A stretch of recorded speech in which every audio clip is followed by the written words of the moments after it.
Bet pasaules uzmanības centrā šobrīd ir Ukraina, un daudz eksperti, kā arī politiķi saka, tā ir cīņa par ietekmi starp Krieviju un Eiropu. Arī Latvijas politiķi norādījuši, ka nav pieņemama Ukrainas aiziešana autoritārā vai diktatūras virzienā. Šis ir viens no tematiem šā rīta sarunā ar Krievijas vēstnieku Latvijā Александру Вешнякову. Labrīt! Labrīt! Демонстрации в Украине начались после решения не подписывать соглашение об ассоциации с Европейским Союзом. Народного стала со стороны государственной власти последовало насилие. Как на это смотрит Россия? Kā Krievijas to skatās? Nu, tā kā вы описали ситуацию. Tā kā jūs aprakstījāt situāciju, šis apraksts nav īsti pareizs, jo tautas sacelšanās mierīgā ceļā ir viena pozīcija, bet, ja pāriet pie tādiem mēģinājumiem kā Molotov kokteļi, tad tas ir pavisam cits. Šobrīd jau tā ir šāda stadija, un mēs apspriežam šādu situāciju. Tāpēc process, diemžēl, nav viennozīmīgi, un es ceru, ka tos atrisinās dialoga un pārunu ceļā. Šāds dialogs notiek, un es zinu, ka šodien pēdējās ziņas ir tādas, ka ir sarunāta tikšanās starp prezidentu Janukoviču un opozīcijas partijām. Parlamentā tiks apspriesti likumi par masu pasākumu norisi. Viena no mītiņu organizētāju prasījumiem atcelt tos būs pieņemtas. Un opozicionāri nav pieņēmuši priekšlikumu, ka prezidents pats varētu pārņemt valdības vadību, bet viņi piekrituši dialoga turpināšanai, un ir informācija, ka oficiālā puse Ukrainā ir gatava amnestijai pret tiem, kuri ir aizturēti, pie noteikuma, ka tiks atbloķētas ēkas, kas tika saņemtas tieši no mierīgo iedzīvotāju puses. Ko Krievija, kā sabiedrotā Ukrainas valdībai, dara, lai pārtrauktu vārdarbību? No sākuma jāsaka, ka pašiem Ukraiņiem ir jārīkojas. Un es ceru, ka viņi šajā situācijā paši tiks galā un mierīgā ceļā demokrātiskām procedūrām atrisinās šo konfliktu. Mēs uztraucamies par situāciju, tāpat kā latvieši uztraucas par situāciju. Ukraina mums ir brāļu tauta, mums ir daudz ciešu saišu, cilvēcīgu saišu, ekonomisku saišu. Mēs esam interesēti, lai konflikts tiktu atrisināts pēc iespējas ātri. Mēs tomēr neiejaucamies Ukrainas iekšējās lietās un to pašu sakām arī citām valstīm un citām starptautiskām organizācijām. Nevajag iejaukties, nevajag liet eļļu ugunīm. Varat izskaidrot, kāds ir viedoklis Krievijai, kāpēc sākušies šo protesti? Jūs jau vienu iemeslu nosaucāt. Tā ir atteikšanās no Ukrainas oficiālās valdības puses parakstīt asociācijas līgumu ar Eiropas Savienību. Šis līguma slēgšana Viļņā neizdevās, un tāpēc Ukrainas nopietni liela iedzīvotāja daļa nepiekrita šai situācijai, un sākās konflikts. Konflikts šobrīd ir tādā stadijā, ka tas ir gandrīz vai uzbruņotas pretstata robežas. Tomēr tā ir vardarbība pret mierīgiem iedzīvotājiem, pret protestētājiem. Varbūt, ka citām valstīm tomēr ir jāiejaucas, jādod padomu, lai situāciju normalizētu. Padomus var dot, bet iejaukties es nerekomendēju. Pirms 4 gadiem šeit Latvijā arī bija notikumi, bija mītiņš, mierīgs mītiņš centrālajā laukumā, kas tālāk pārauga jau nemierīgā darbībā, kad mēģināja ieņemt Saimu. Kā valsts reaģēja? Vajag reaģēt stingri, un tas ir pareizi, jo nedrīkst mierīgus procesus pārcelt cīņai ar akmeņiem, ar Molotov kokteļiem, kokiem, kuros ir naglas un tā tālāk. Tas vairs nav mierīgi mierīgs process, darbība, kas ir pretlikumīga, un jebkurai varai ir jāaptur šāda darbība. Vai jūs piekrītat? Tomēr šie protesti sākās pēc tam, kad Ukraina izvēlējās savu ceļu, un pret to sacēlās visa tauta. Vai ir kādas jūtīgas, sensitīvas domas, pārdomas, ka šobrīdējais Ukrainas valdības pozīcija nav tāda, kas izpelnās piekrišanu no visas tautas. Nerunāsim par visu tautu. Ir tautas daļa, kas ir ļoti radikāla pozīcija ieņēmuši, mēs jau runājam par to, protestē pret varas rīcību radikāli, bet ir arī daļa, kas atbalsta valdību. Tā ir mana atbildes pirmā daļa. Padomāsim vēl un izpratīsim to, ka Ukraina, tad, kad neparakstīja šādu vienošanos ar Eiropas Savienību, neteica, ka viņi pilnībā atsakās no savas eiropeiskās orientācijas. Ukraina teica, ka vajag iepauzēt un pārskatīt šīs vienošanās projektus, kas bija sagatavoti, lai šie projekti būtu adekvāti Ukrainas situācijai, ekonomikai. Mēs par to jau runājām. Runa bija par to, ka ja Ukraina kļūst par brīvu valsti, kur var plūst Eiropas Savienības preces, tad ir jādomā, kas notiks tālāk, jo Krievijai un Ukrainai ir arī vienošanās par brīvu tirdzniecību. Kas tad notiks? Brīvi ieplūstošas Eiropas preces, tad arī brīvi ieplūdīs Krievijā. Tad tas taču ir jāregulē, tā nevar būt. Mums taču nav vienošanās Eiropas Savienību par brīvu preču plūsmu. Tālāk. Būs jāpārskata ekonomika, jāpārstrukturē ekonomika Ukrainā, normatīvo bāzi, darba principus, tiem ir jāatbilst Eiropas Savienības standartiem. Tam ir vajadzīgs laiks un nauda. Vai Eiropas Savienība ir gatava dot šo naudu? Ukrainai vēl nebija gatava, tāpēc bija pauze, bija iepauzēts tālākas tuvināšanās ceļā starp Ukrainu un Eiropas Savienību. Tomēr atsevišķu personu rīcība, arī tā skaitā mierīgu iedzīvotāju rīcību, nebija adekvāta valdības lēmumam. Kāda reakcija varētu būt no Krievijas puses, ja Eiropas Savienība ieviesīs kādas sankcijas pret augstākajām amatpersonām Ukrainā? Sankcijas un ekonomiskas sankcijas neko labu nedos. Tikai pasliktinās situāciju attiecībā uz cilvēku situāciju Ukrainā, tur ir 500 miljoni iedzīvotāju. Ja mēs runājam par konkrētiem personām, manuprāt, tā ir nepareizi, pilnīgi nepareizi pieeja. Es jau no paša sākuma teicu, ka jādod iespēju Ukrainas tautai, Ukrainas valdībai, Ukrainas prezidentam pašiem izprast situāciju, un tas, ka notiek pārunu process, tas, ka ir jau izpratnes dīksti par to, ka situācija jārasina mierīgā ceļā, tas dod mums un man un Krievijai cerību, ka to var atrisināt bez stingras iejaukšanās no trešajām pusēm. Tas bija par Ukrainu. Bet tagad par Latvijas un Krievijas attiecībām. Augstās amatpersonas un tāpat arī drošības iestādes izsaka savas bažas par maigās varas ietekmi Latvijā no Krievijas puses. Vai jums ir bijušas sarunas ar Latvijas amatpersonām par šo tēmatu? Par maigo varu man nav bijušas sarunas, bet es zinu, kāda ir pozīcija daudziem politiķiem, tepat Latvijā, ka maigā vara nav Krievijas izgudrojums. Tas ir izgudrojums, kas sākās Amerikas Savienotajās valstīs. Tā ir tas ir normāla parādība no pozitīvas formēšanas viedokļa. Maigo varu izmanto visas valstis, tā skaitā Latvija. Arī Krievijas federācija izmanto dažādus elementus, kas ir pieņemti civilizētā pasaulē. Jūs uzskatāt un uzsverat, ka no Krievijas šī maigā vara ir tikai pozitīvā veidā. Jā, vai tad ne? Tikai pozitīvi tā izpaužas. Mēs šobrīd esam janvāra beigās. Bet novembrī mums bija starp valdību komisijas sanāksme pagājušajā gadā.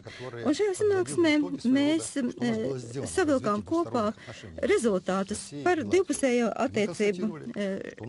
attīstību Krievijā un Latvijā.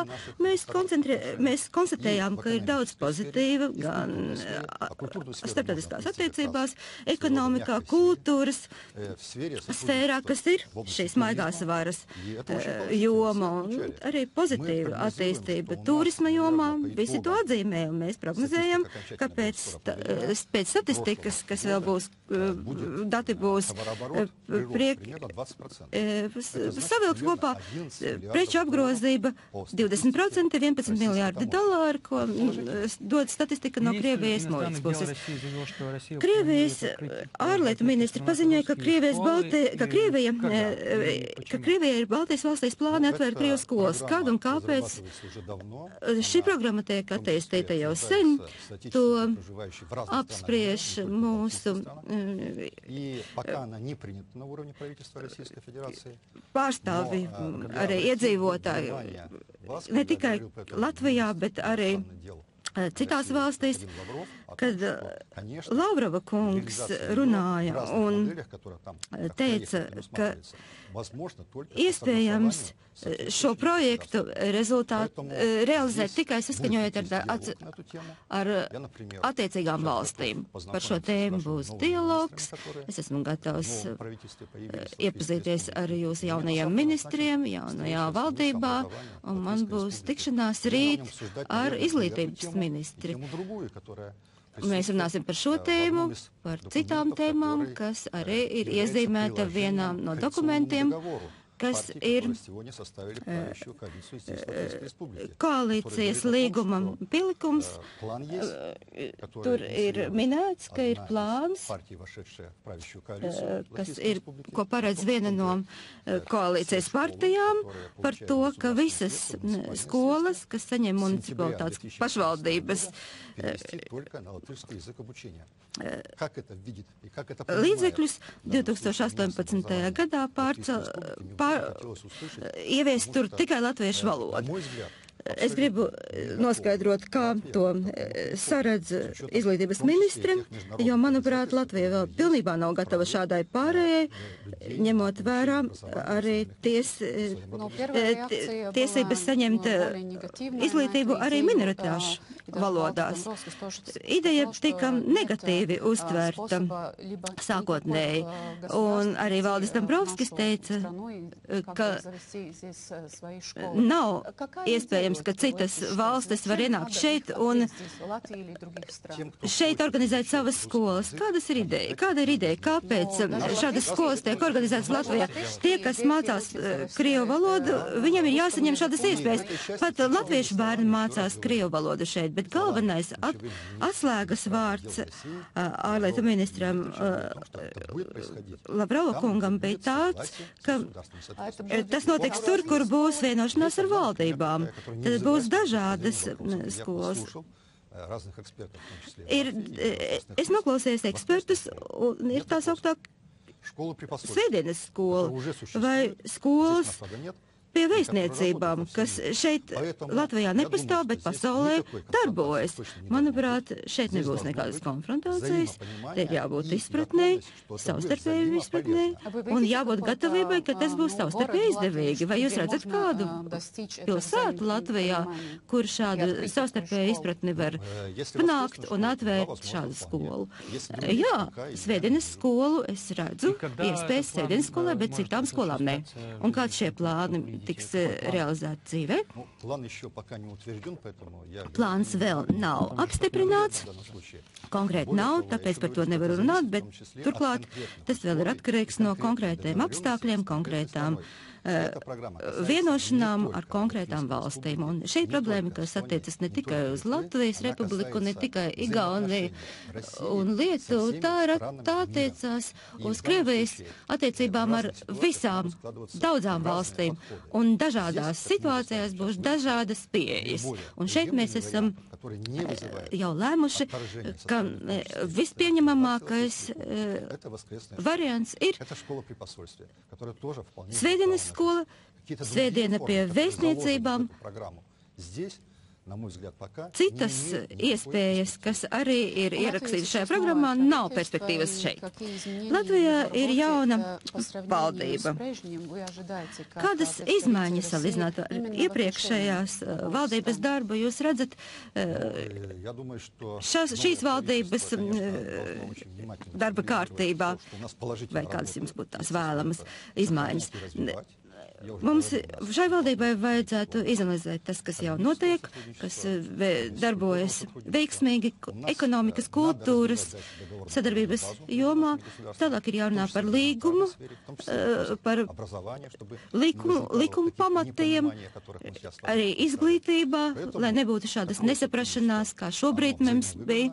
Šāda sadarbība ir savstarpēji izdevīga, un jaunajai valdībai ir daudz iespēju virzīties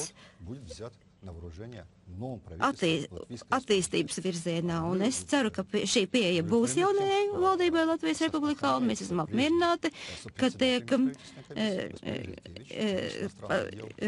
ka Rinkēvičs kungs turpina darbību, viņam ir sadarbība ar Sokolova kungu, par mūsu transporta ministru, viņi spriež par nākamo starpvaldību komisijas sanāksmi, kas būs 2014. gada beigās Jelgavā. Un Jelgavā ir viens no projektiem, kas tiek iezīmēts par kravas vagonu celtniecību, un decembrī mēs plānojam, ka šis projekts tiks realizēts. Jau sāks šī projekta realizācija, tas stāsies spēkā, kas varētu labi attīstīt mūsu sadarbību. Ļoti svarīgs notikums Krievijai un visai pasaulē ir Soči. Tur ieradīsies arī Latvijas sportisti un amatpersonas, un cilvēks ļoti uztrauc drošības līmenis Sočos. Ko jūs varētu teikt par šo jautājumu? Es uzskatu, ka mūsu valdība un valsts izdarīs visu, lai nodrošinātu drošību jebkuram sportistam, viesim, jebkuram cilvēkam, kas tur atradīsies. Tāpat arī tas attiecas uz augstām amatpersonām. Pirms nedēļas mēs spriedām, ka būs 33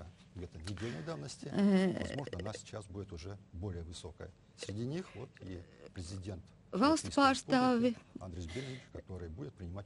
arī Andris Bērziņš, Latvijas prezidents, piedalīsies olimpiādas atklāšanā. Atklāšana būs ļoti interesanta, skatāma, un ne tikai mūsu telekompānijas, bet visas pasaules telekompānijas rādīs spēļu atklāšanu. Es visus aicinu skatīties spēles un tās atklāšanas ceremoniju, un Latvijā ir iespējams to darīt, un tie, kas gatavojas braukt un grib braukt uz Sočiem, visiem ir iespējas, mums ir zaļais koridors vīzu noformēšanā, un es vēlreiz uzsveru, ka drošība tiks nodrošināta. Mēs cieši sadarbojamies ar daudzām valstīm, tā skaitā ASV. Runa ir par korupciju. Vēl daudzi žurnālisti un ārvalstu presi masveidā raksta par ārprātīgo korupcijas līmeni. Ar to Krievija jau bēdīgi slavena, bet taču ir citi rekordus. Jūsu komentārs. Mūsu komentāru izteicis mūsu prezidents Putina kungs. Ja kādam ir konkrēti fakti par korupciju, tad lūdzu sakiet par šiem faktiem. Mēs noteikti pārbaudīsim katru faktu un darīsim visu, lai sodītu cilvēkus, kas ir pārkāpuši likumu. Bet pēc prezidenta viedokļa neviens šobrīd fakts nav dokumentāli pierādīts un nav iesniegts tiesības sargājušās iestādēs Krievijas federācijā. Tā, diemžēl, šis, diemžēl, ir viens no Soči olimpiādas kontrpropagandas elementiem. Tā kā faktu nav, tad mums ir jādomā, ka korupcija nepastāv. Ir milzīgs darba apjoms, un tāpēc pilnībā izslēgt korupciju nevar. Laikam, bet pārspīlēt un uzkrūvēt situāciju šajā jomā, balsoties tikai uz kaut kādām spekulācijām, nav korekti. Un turpinām 900.